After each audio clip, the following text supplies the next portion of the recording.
Sa video na to, ipapakita ko sa inyo yung pagkabit ng 5 liters tank natin na version 2. At kung plug and play nga ba or kailangan ng adjustment dahil binago na natin yung version na ito. At mas pinalaki yung size kaysa dun sa luma, kaya tara, samahan nyo ako. At dahil nga dumating na yung bago nating version ng 5 liters na tank dito sa MXI natin ay magkakabit tayo. Sinimulan ko sa pagtanggal ng U-box, tsaka ng upuan, tapos tong cover sa likod. Tapos yung fairing sa kabilaan, tinanggal ko na rin, tsaka yung taillight. Hindi ko lang na-videohan yung tornilyo pero madali lang naman yan. Pagkatapos nun, ganito na yung magiging itsura ng motor nyo kapag ka nabaklas nyo na lahat. Alright mga boss, kapag ito na lang ang natira, itong tapalodo na lang, meron yung tornilyo dito, kabilaan yan. Kung tatanggalin nyo to, pero sa akin kasi binababa ko lang to, pinapasahid ko rito sa gulong. And ito pa, may dalawa pa rito. Yan.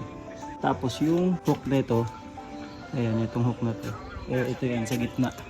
Yan, tanggalin nyo lang lahat ng tornilyo, ayan, kung gusto nyo tanggalin to.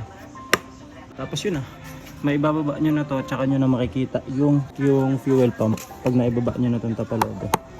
Babaan natin guys. Yan lang naman yung diskarte ko at bahala kayo kung saan kayo madadalian, depende sa diskarte nyo. Kung hindi kayo tiwala sa pagbabaklas nyo at baka hindi nyo maibalik, mas mainam siguro na pumunta na lang kayo sa mga veterano. Tapos naman nun, tanggalin nyo na yung mga tornilyo sa may tangke. Bali 4 yan, tapos 2 sa may tapalodo. Naalala ko pala mga boss, bago tanggalin tong tangke, bago nyo buksan yung fuel pump, make sure na wala ng laman. Dapat meron kayong ganto or kahit anong pansip-sip na discarding kaya nyo gawin. Tapos isalin nyo muna bago nyo ibalik. Kasi nga, maglilik yung pag binuksan nyo na yung fuel pump. Tsaka mabigat siya. Ang hirap tanggalin ng mga tornilyo pagka nag-iipit. So possible, ang pinaka best way is tanggalin muna yung laman. Nagkamali nga ako dahil finultang ko pa yung motor ko bago ko to gawin. Sayang tuloy dahil may mga natapon pa nung sinalin ko sa bote. Dahil version na 5 liters yung tangke natin na din rin. Naka-6 na bote tayo nito, puro puno. Alright mga boss, natanggal na natin siya. At ang pinakahuling tinanggal yung pagkakahook na ito dito.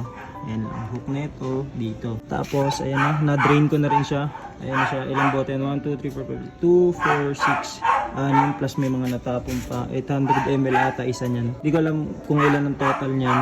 Ayan yun. Tapos yung mga switches niya, mga socket niya, ayan tinanggal ko na. Ito kasi may mga buton to. So madali lang siya, tsaka may sizes siya, hindi siya magkakaiba. Ito kasing isa, hindi ko alam kung paano tanggalin to. And last time ganun din. Pero ginawa ko, tinanggal ko na lang siya ng buo dito. 4 na allen wrench yan. Ganun lang. Kasi nasabi ko sa inyo rin na kung nasa inyo kung tatanggalin nyo to or hindi. So ako hindi ko siya tinanggal para may patungan din ako. And para di na hassle magtanggal ng shock. Kasi yan, tanggalin ko na yan. 4 na tornilyo ng allen. Sa part na to, dito lang medyo alanganin yung pagtatanggal ng fuel pump. Medyo risky siya dahil pwede kang may maputol na kable or mismong fuel pump yung masira mo. Tara guys. Sa physical, nakita namin yung pagkakaiba talaga nung sizes nitong dalawa. Sa pagbabalik naman, gano'n lang din siya kung paano mo tinanggal, ikakabit mo lang din ulit. At ito na rin siguro yung sagot kung plug and play nga ba, kinakabit ko na lang yung fuel pump. At lahat naman ng tornilyuhan, pasok dun sa may luma, tsaka dito sa may bago, or kahit dun sa may stock na 3 liters. At pag kinabit nyo nga to, wag sana rin kayo abutan ng ulan kagaya na nangyari sa amin. Yun lang, salamat!